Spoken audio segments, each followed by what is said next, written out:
All right. Hello, I'm Tiger Coll, and I am on tour with the Spiritual Freedom series, and I'm here with Jara. We're at Coll in Kamay Royal National Park, which is part of Sydney, a beautiful part of Sydney. Tiger's here in Sydney just for this week and then touring around, talking about many different areas of life, and one of them is healing, which I know a lot of people that I work with, we're all interested in healing.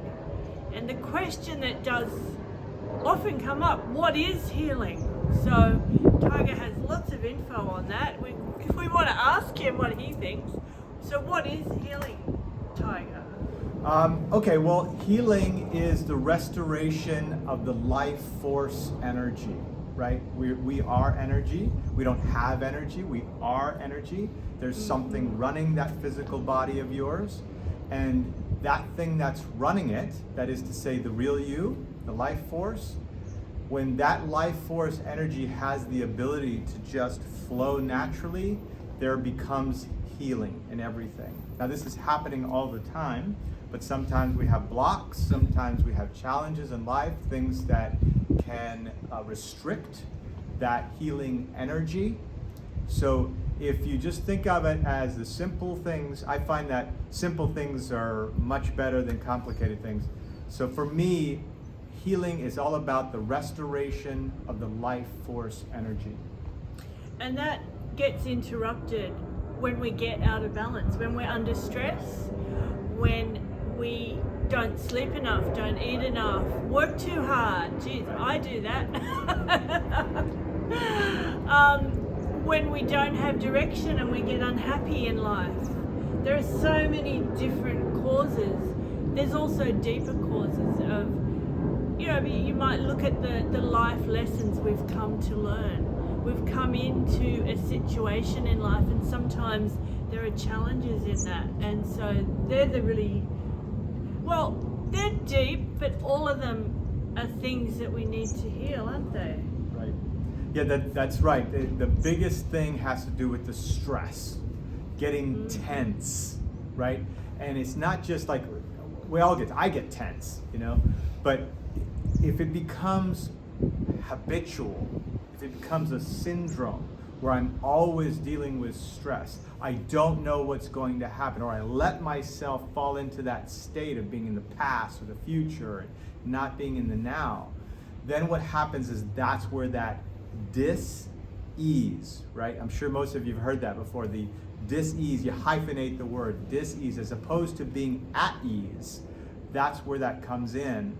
And in addition to that, the other thing I think I'd say is coming back to a place that what Julie was bringing up about the life lessons, right? I'm here to fulfill my purpose and to fulfill my life lessons. And so that means I need to kind of let myself elevate and say, okay, everything I do is good and pure. I might make some stepping stones, some bumps in the road, but if I knew better back then, I would have done something different. So not to get caught up in I did things wrong or I'm going to do things wrong. That also creates the stress, especially if I've already manifested something, right? So the first thing for me is just starting to recognize what it is. And then the second thing is starting to work with it in a way that I can start moving out of anything that's resisting, anything that's creating the dis-ease, right? So I get back to ease, back to flow, letting that life energy move through me. And that's as simple as, again, is imagine, if you take your fist and you make it as hard as you can, and if you leave it there, pretty soon there's less and less blood flow, right? But the moment I relax, the blood flow is restored, right? And so if I'm doing that to myself, if I'm thinking things that create this tension around me, then I start to contract, right? It's a taking vibration. as opposed to I'm relaxed, I'm open, and now there can be that flow of life through me. You just said, if I'm thinking something, Right. that can be the other stressor in life. It doesn't have to even be something outside. It can be my fears, my thoughts that are coming in, like fearing the past, fearing what might happen in the Right. future. And my thoughts, they're not real, and yet that can influence my health, the way that I operate, the choices I make. Yeah. So it can be so many things, but the minute that I shift that, I mean, from what I've seen, healing can happen in an instant. Instantaneous. It's beyond the physical. It's way beyond that we're talking about, and it can just, as soon as I have that, it's like a spark of light come in, Yes. and everything can change, and then be free flowing. Right, right. And that's exactly right. We start with the spiritual. It means, and that's not some mystical thing out there. We're talking about, when we say spiritual, we're talking about the inner, right? And spiritual healing is instantaneous. Instantaneous healing is spiritual healing. And then I allow myself, my physical, to actually take on that healing. I allow my environment to take on that healing. So true healing is actually the healing of concepts. The ideas I have about the world and the ideas I have about myself.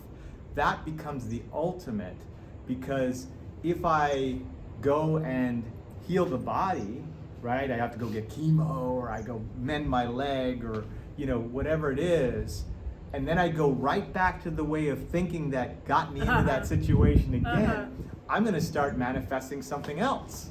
So the true healing, so I'm not to say that, do what you need to do to get where you need to be. Yeah. But if you want to maintain and bring yourself back so you can really fulfill on your life purpose, the key to healing is about healing concepts, healing the ideas that I have about myself and about the world around me.